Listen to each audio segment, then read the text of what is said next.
اعوذ باللہ من الشیطان الرجیم بسم اللہ الرحمن الرحیم۔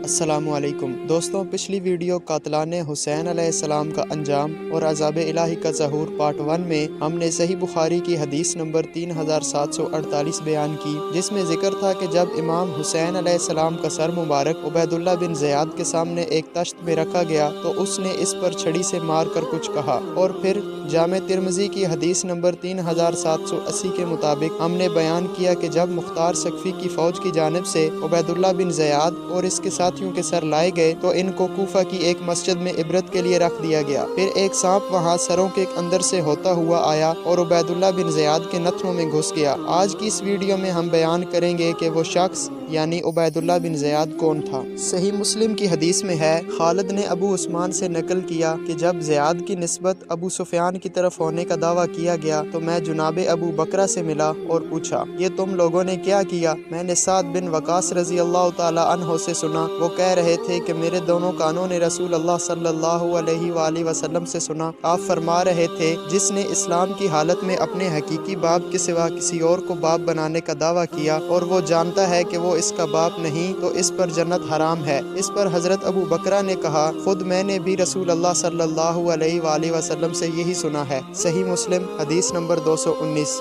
حضرت ابو بکرہ سمیہ کے بطن سے اس کے مالک حارث بن کلدہ کے بیٹے تھے اور وہ زیاد کے نسب کی تبدیلی میں ملوث نہ تھے، چونکہ ماں کی طرف سے وہ زیاد کے بھائی تھے، اس لیے ابو عثمان نے خاندان کے حوالے سے ان کے ساتھ بات کی۔ وہ خود اس کام کو غلط سمجھتے تھے۔ وہ انتہائی جلیل القدر صحابی اور متعدد احادیث نبوی صلی اللہ علیہ وآلہ وسلم کے راوی ہیں۔ علامہ بدر الدین عینی نے کہا ہے، زیاد وہ شخص ہے جس کے بارے میں امیر معاویہ نے دعویٰ کیا تھا کہ وہ ان کے باپ ابو سفیان کی طرف سے ان کا بھائی ہے اور اسے اپنے نسب کے ساتھ ملایا، اور یہ وہی شخص ہے جسے زیاد بن امیہ بھی کہا جاتا ہے، یعنی زیاد اپنے باپ کا بیٹا، کیونکہ اس کا باپ نامعلوم تھا۔ سمیہ حارث جو کہ حضرت ابو بکرہ یعنی نفی بن حارث بن کلدہ کے والد ہیں، ان کی باندی تھی۔ ابن معین نے کہا ہے، عبید اللہ کو ابن مرجانہ بھی کہا جاتا ہے، مرجانہ اس کی والدہ کا نام تھا، اور ان کے علاوہ دوسرے علماء نے لکھا ہے یہ مجوسیہ یعنی آگ پرست تھی۔ امام بخاری نے کہا ہے، مرجانہ اصفہان سے قیدی بنا کر لائی گئی تھی، اور زیاد حضرت علی علیہ السلام کے ساتھیوں میں سے تھا، اور جب امیر معاویہ نے اسے اپنے نسب کے ساتھ ملا لیا تو وہ حضرت علی بن ابی طالب علیہ السلام اور ان کی اولاد سے سخت بغض رکھنے لگا، اور عبید اللہ اس کا وہی بیٹا ہے جس نے امام حسین علیہ السلام کے قتال کے لیے لشکر روانہ کیا، اور اس وقت یزید بن معاویہ بن ابی سفیان کی طرف سے کوفہ کا گورنر تھا، اور اس کا لشکر 1000 گھڑ سواروں پر مشتمل تھا، جن کا سردار حر بن یزید التمیمی تھا اور مقدمۃ الجیش کا سردار حسین بن نمیر کوفی تھا۔ پھر وہ سب معاملہ ہوا جس کا آخری نتیجہ امام حسین علیہ السلام کی شہادت تھی۔ سیدنا امام حسین علیہ السلام کو شہید کرنے والوں کے بارے میں لوگوں کا اختلاف ہے، کہا گیا ہے کہ وہ حسین بن نمیر ہے، اور یہ بھی کہا گیا ہے کہ آپ کا قاتل مہاجر بن اوس تمیمی ہے، یہ بھی کہا گیا ہے کہ کثیر بن عبداللہ شعبی ہے، یہ بھی کہا گیا ہے کہ شمر بن ذوالجوشن ہے، یہ بھی کہا گیا ہے کہ سنان بن ابی اوس بن عمر النخی ہے، اور یہی زیادہ مشہور ہے۔ اس نے امام حسین علیہ السلام کا سر مبارک پکڑا اور اسے خولی بن یزید کی طرف دھکیلا۔ سنان نے ان پر نیزے سے وار کیا تو آپ گر گئے۔ پھر اس نے خولی سے کہا،